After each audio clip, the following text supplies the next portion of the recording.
আজকে প্রচণ্ড রোদ, আর এই রোদের মধ্যে বেরিয়ে পড়েছি চন্দননগর শহরটাকে ঘুরতে। যাই হোক, বসন্তকালের এই আবহাওয়াটা ভালোই লাগছে। আর আমি এখন বসে আছি ঠিক হুগলি নদীর উল্টো দিকে। আর আমার পিছন দিকে দেখলে এখানে আছে চন্দননগর কলেজ।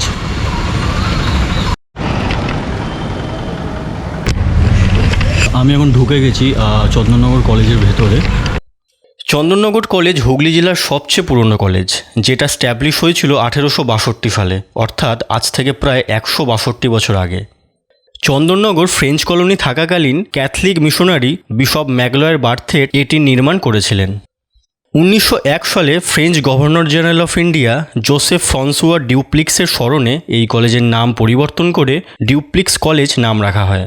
আর পরবর্তীকালে 1947 সালে এটির নাম পুনরায় চন্দননগর কলেজ করা হয়।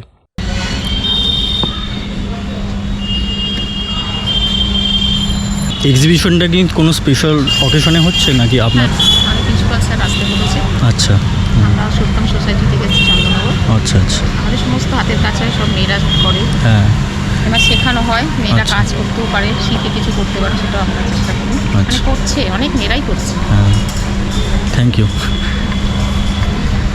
তো কলেজে ঢুকেই দেখতে পেলাম একটা ছোট্ট এক্সিবিশন হচ্ছে। আর এখানে কিছু ফরেনাররাও এসেছে চন্দননগরটা ঘুরে দেখার জন্য, কলেজটা ঘুরে দেখার জন্য। আর সেই সুযোগে আমিও ঘুরে নিয়েছি এই ঐতিহ্যপূর্ণ কলেজটাকে।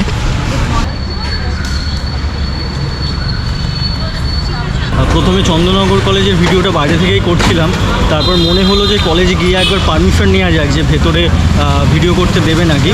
তো ওনারা খুবই হেল্পফুল, ওনারা মানে সহযোগিতা করলো, আর আপনাদের সামনে এই সুন্দর কলেজটাকে তুলে ধরতে পারলাম।